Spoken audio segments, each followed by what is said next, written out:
And good Sunday to you. This is Sunday, February 10th, and this is a sort of overview of two discussion boards and a little preview of upcoming events.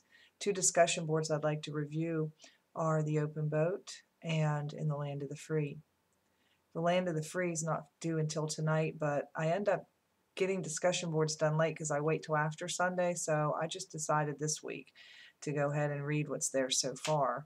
And so I'm just going to provide feedback today. But for the Open Boat, very good job on that discussion board. I think most of you get the idea of naturalism and what the intent of that group of thinkers and writers was, and that was to present human beings as just one part of nature and subject to the environment, just like any other aspect of nature is subject to the environment. And for people, this might mean the natural world. It could mean society as it's structured. It could mean biology. Our our corporal being. But the main thing to realize is that nature is indifferent. Nature is a great force, a great power that is indifferent. And so if you called nature uncaring or cruel, you are looking at nature from a human being's point of view, and you're not really looking at it in the way the people who subscribe to the idea of naturalism looked at it. If you called it uncaring, again, you gave it too much emotion or feeling or too much of a consciousness. So Jeremy had actually responded to Justin, who had said that nature was the enemy. Justin, who was out on fishing boats a lot and might feel that way.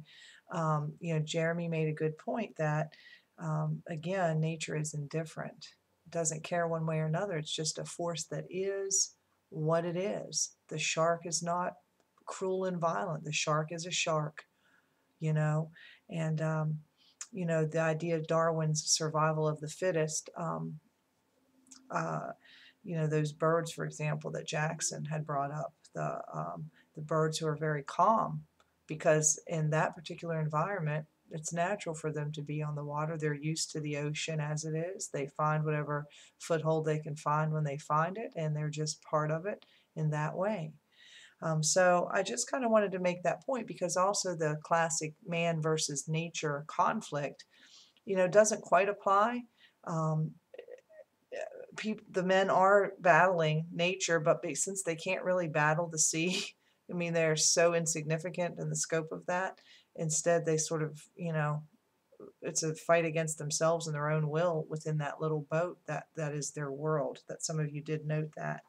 Rebecca had noted that, excuse me, Rebecca had noted that usually a lot of times we'll look at nature favorably and we sort of want to survive, be in harmony with it.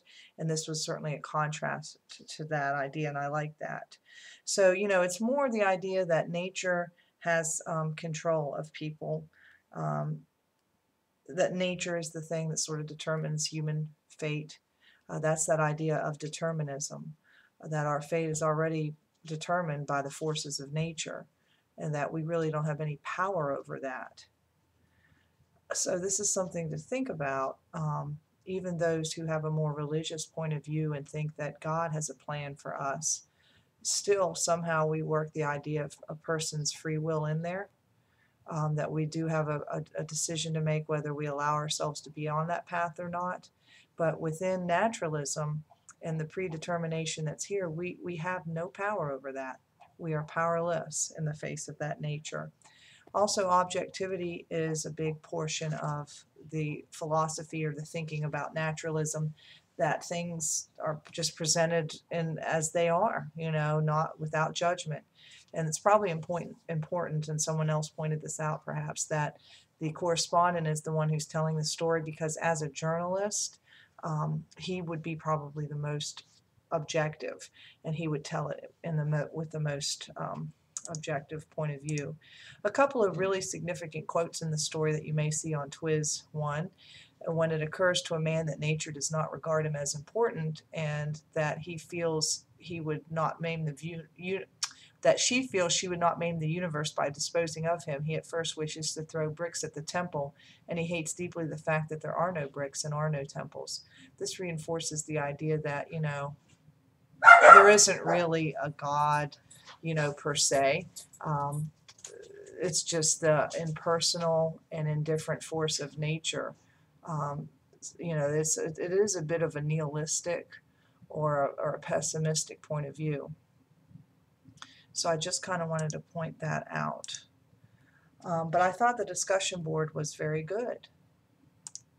And then for In the Land of the Free, you can read what people have posted, and people are right on the mark.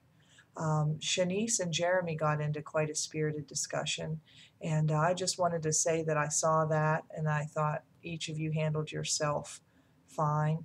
I do want to remind people that sometimes you can express things in a way that seem kind of prescriptive, like you're trying to say what is the right answer, you try to correct people. So just kind of be careful about that. You might soften your point of view by simply saying something like, while that point of view has validity, I've always read it this way, or, research I did indicated that this is the actual fact. Because really the discussion that came up about immigration, it's emotional still for us in America. Although we are a land of immigrants, it's like we sort of want to pick and choose which ones, or it's just the idea, how do you regulate and how do you legislate immigration? But I do want to say that in the Land of the Free, clearly Sui Sin Far is writing about what she thinks is the injustice of the Chinese Exclusion Act. And even though people in the 19th century might not have been as politically correct as we are, even the very name of the act, the Chinese Exclusion Act, sounds a little racist. And, if you do the research, despite the fact that I completely respect the idea that managing immigration can become difficult, it's clear that there was racism against Chinese people. They were looked at as less than human, as less than, as somehow less than white people, much like the African Americans were, who were slaves earlier, which is something that Shanice had brought up as well. And so while we may be able to interpret James Clancy within a window, I can't get that within a window, he is selfish, and he does take advantage of those two. Now, to what degree, that is open for interpretation. As Jeremy points out, we don't know if he had to bribe this and that, but the fact remains that there's so much bureaucracy involved in getting that child back, that there is, there does seem to be something a little bit unjust about that. Even though, as Whitney points out, and she's right, if you have a law, you have a law, and people got to abide by the law. You can't let some people abide by it and some people not, because then it loses its meaning. So there are all kinds of very complex issues in here. But it does seem rather ironic, under the terms of the Chinese Exclusion Act, that little boy will not get citizenship. And so how ironic that he's kind of taken on the white person's ways, right? He's got a white person's name, Kim. He's dressed in white kids' clothes. He speaks English, and he's clinging to this nun, kind of almost like, right, like the immigrant under the robes of the Statue of Liberty. Maybe that's too extreme, but you could look at it that way. And he's kind of been assimilated, which is what we talk about. That ethnic crisis of how do you maintain your own identity but become part of mainstream culture, and this issue of assimilation, which is going to become important with Washington and Du Bois. So he's fully assimilated. He tells his mother, go away, go away. And yet he's never going to be a citizen if you look at the terms of the Chinese Exclusion Act. So that's pretty darn ironic. And there's no doubt that the Chinese Exclusion Act broke up families. Men who were physical laborers were the ones who were excluded from coming in most particularly. If they were merchants, it was like, okay, but laborers not. And again, this is something to look at and think about. I mean, the Chinese were instrumental in helping build that transcontinental railroad, but once that was built, didn't want the Chinese in. It was partly out of fear.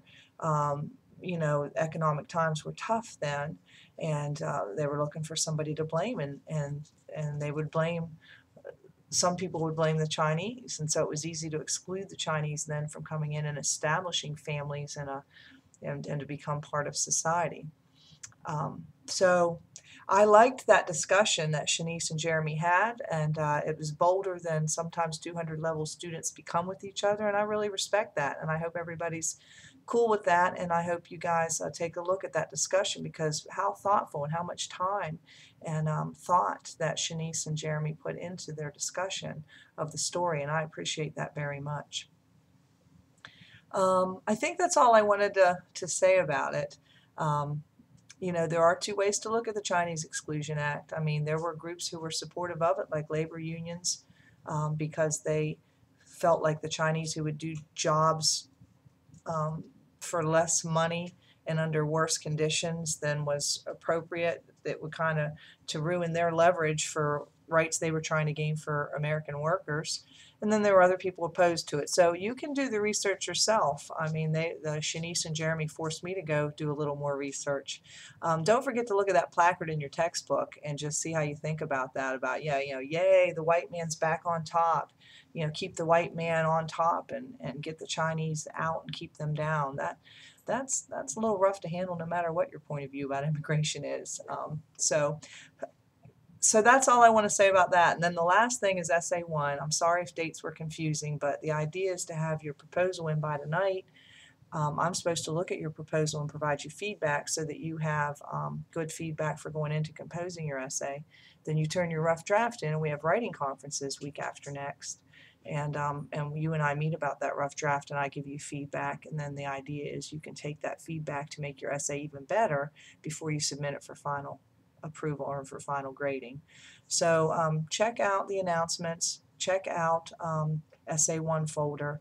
The dates are now correct in the essay assignment, and I think that's all I have to say for this week. So you have a great week, and I'll be talking with you again soon.